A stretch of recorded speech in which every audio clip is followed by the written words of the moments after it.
ഇന്ന് അന്തർദേശീയ മാധ്യമങ്ങളടക്കം നിറഞ്ഞു നിൽക്കുന്ന ഒരു വാർത്ത തന്നെയായിരുന്നു ഹമാസിൻ്റെ തലവൻ ഇസ്മയിൽ ഹാനിയയുടെ കൊലപാതകം. അത് ഇസ്രയേൽ നേരത്തെ തന്നെ പരസ്യമായി പ്രസ്താവിച്ച ഒരു കാര്യമാണ്.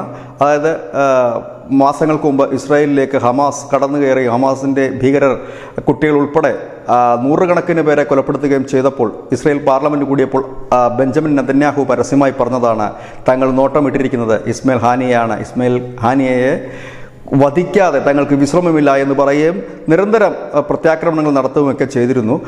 പക്ഷേ കഴിഞ്ഞ ദിവസമാണ് ഇറാൻ്റെ തലസ്ഥാനമായ ടെഹ്റാനിൽ ഈ ഹനിയ കൊല്ലപ്പെടുന്നത്. ഇവിടെ അനവധി ചോദ്യങ്ങൾ ഉണ്ട്. ദുരൂഹമായി തന്നെ തുടരുന്നു എങ്കിൽ പോലും അത് നമുക്ക് കുറച്ച് പരിചിതമായ ഒരു മേഖല കൂടിയാണ്.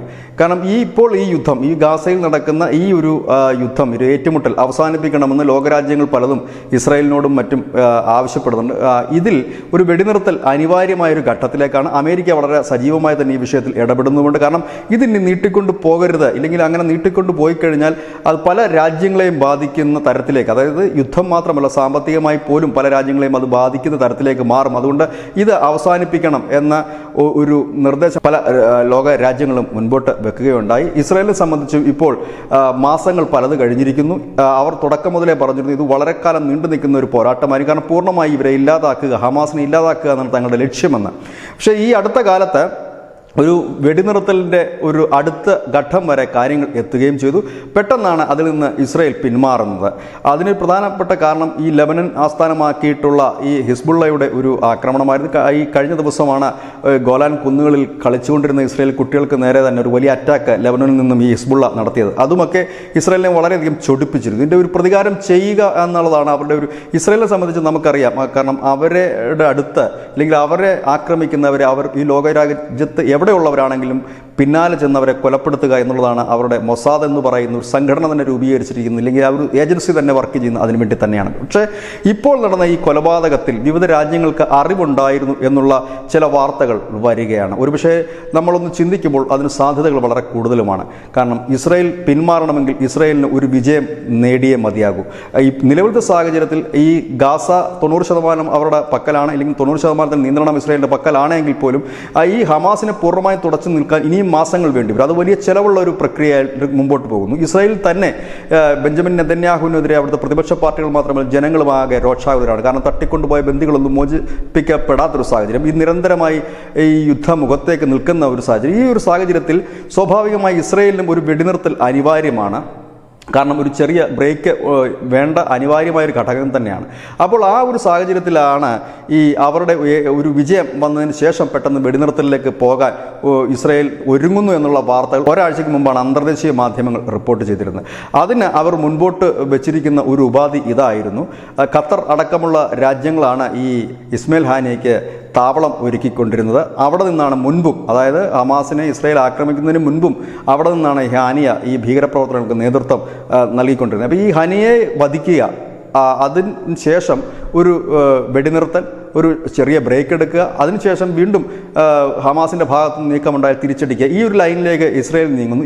ഇത് തത്വത്തിൽ തന്നെ അമേരിക്ക അടക്കമുള്ള രാജ്യങ്ങൾ അംഗീകരിക്കുകയും ചെയ്തിരിക്കുന്നു. അതിൻ്റെ ഒരു സാഹചര്യത്തിലാണ് അവർ തന്നെ വഴിയൊരുക്കി കൊടുത്തതാണ് ടെഹ്റാനിൽ നടന്ന കൊലപാതകമെന്ന് ചില അന്താരാഷ്ട്ര മാധ്യമങ്ങളിലെ രാഷ്ട്രീയ നിരീക്ഷകർ കരുതുന്നു. കാരണം ഈ ഒരാളുടെ കൊലപാതകം കൊണ്ട് ഈ പ്രശ്നങ്ങൾ ഒരു പരിധിവരെ കുറയ്ക്കാൻ കഴിയുമെങ്കിൽ അത്തരത്തിലേക്ക് നീങ്ങുക എന്നുള്ള ഒരു നയത്തിൻ്റെ ഭാഗമായിട്ടായിരിക്കണം ഈ കൊലപാതകം നടന്നത് എന്നാണ് ഇപ്പോൾ പുറത്തു വരുന്ന വിവരങ്ങൾ.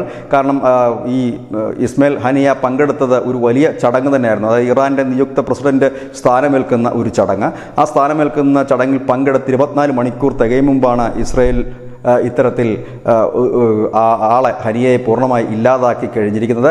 പക്ഷേ ഇസ്രായേൽ ഔദ്യോഗികമായി തന്നെ ഇതിന് സ്ഥിരീകരണമൊന്നും നൽകിയിട്ടില്ല. പതിവുപോലെ തന്നെ മൊസാദ് സാധാരണഗതിയിൽ ഇത്തരം കാര്യങ്ങൾ ഏറ്റെടുക്കാറുമില്ല.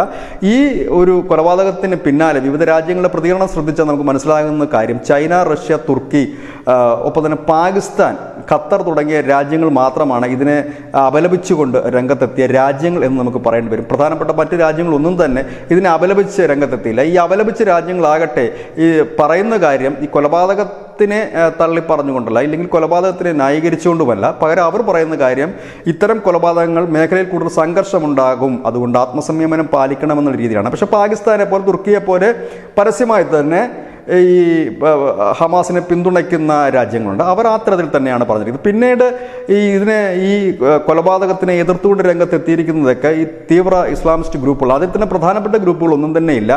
പകരം ഈ ഇറാനെ അനുകൂലിക്കുന്ന ചില ഭീകര ഗ്രൂപ്പുകൾ, ഒപ്പം തന്നെ ഈ ഹമാസിനെ അനുകൂലിക്കുന്ന ചില ഭീകര ഗ്രൂപ്പുകളൊക്കെ തന്നെയാണ് ഇവർക്ക് ഒരു തിരിച്ചടി നൽകണമെന്ന് പറഞ്ഞ് രംഗത്തെത്തിയിരിക്കുന്നത്. അതിൽ നിന്നും മനസ്സിലാകുന്ന കാര്യം തന്നെ ഈ ലോകത്തെ പ്രധാനപ്പെട്ട രാജ്യങ്ങൾ, പ്രത്യേകിച്ച് അമേരിക്ക ഇടനില നിന്ന് ഈ യുദ്ധം അവസാനിപ്പിക്കാൻ ശ്രമിക്കുന്ന ഈ വേളയിൽ, ഇല്ലെങ്കിൽ താൽക്കാലികമായി വെടിനിർത്തൽ നടത്തുന്ന ഈ വേളയിൽ അനവധി ഫോർമുലകൾ നേരത്തെ തന്നെ ഉരുത്തിരിഞ്ഞു വന്നിരുന്നു.